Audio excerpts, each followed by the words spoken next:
Hey guys, welcome back to our channel. எல்லோரும் என்ன பண்ணுறீங்க? ஒரு வழியாக நாங்கள் வந்துட்டோம் நேட்டிவ்க்கு. சொந்த ஊருக்கு வந்தாலே ஒரு தனி சுகம்தான்ப்பா. ஒரு வழியாக நாங்கள் திருச்சி ரீச் ஆகிட்டோம். நைட்டு 9:30க்கு வீட்டிலேருந்து கிளம்புவோம் சேனலுக்கு. இப்போ மணி பார்த்திங்க அப்படின்னாக்கா 10 o'clock திருச்சி வந்துட்டோம். இன்னும் திருச்சியிலேருந்து இங்கே உள்ள அம்மா வீட்டுக்கு போகணும்.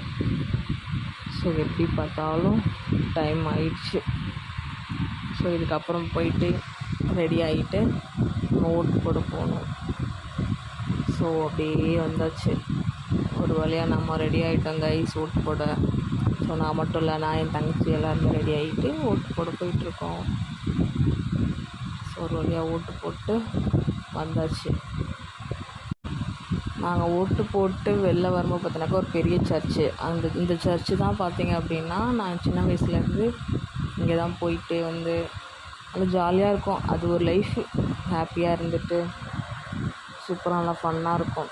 அப்போல்லாம் சின்ன வயசுலலாம் கூட ஃப்ரெண்ட்ஸுங்க எல்லோரும் இருப்பாங்க. ஸோ எல்லோரும் சேர்ந்து போயிட்டு வந்துட்டு அது ஒரு லைஃபு. ஸோ ஓகே சரி, அப்படியே நாங்கள் என்ன பண்ணிட்டோம், ஓட்டு போட்டு நாங்கள் வந்துட்டு வர்ற வழியில் செம்ம வெயில் நாங்கள் போனது. ஸோ அப்படியே போய் ஒரு ஜூஸ் கடையில் போயிட்டு ஸோ எல்லோரும் ஜூஸ் குடிச்சிட்டு சர்பத் வாங்கி ரொம்ப மாதம் ஆன மாதிரி இருக்குது இந்த மாதிரி இருந்துட்டு.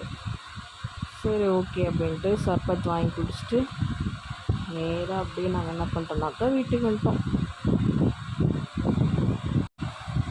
அப்படியே எங்கள் அக்கா பொண்ணு இருந்தால் எங்கள் அக்கா பொண்ணு கூட ஜாலியாக ஃபன் பண்ணிவிட்டு அவள் டான்ஸ்லாம் ஆடிக்கிட்டு இருந்தா. ஸோ அவள் கூட கொஞ்ச நேரம் டைம் ஸ்பெண்ட் பண்ணிவிட்டு அப்படியே அகைன் பேக் டு சென்னை கிளம்பிட்டோம் கைஸ். Okay bye.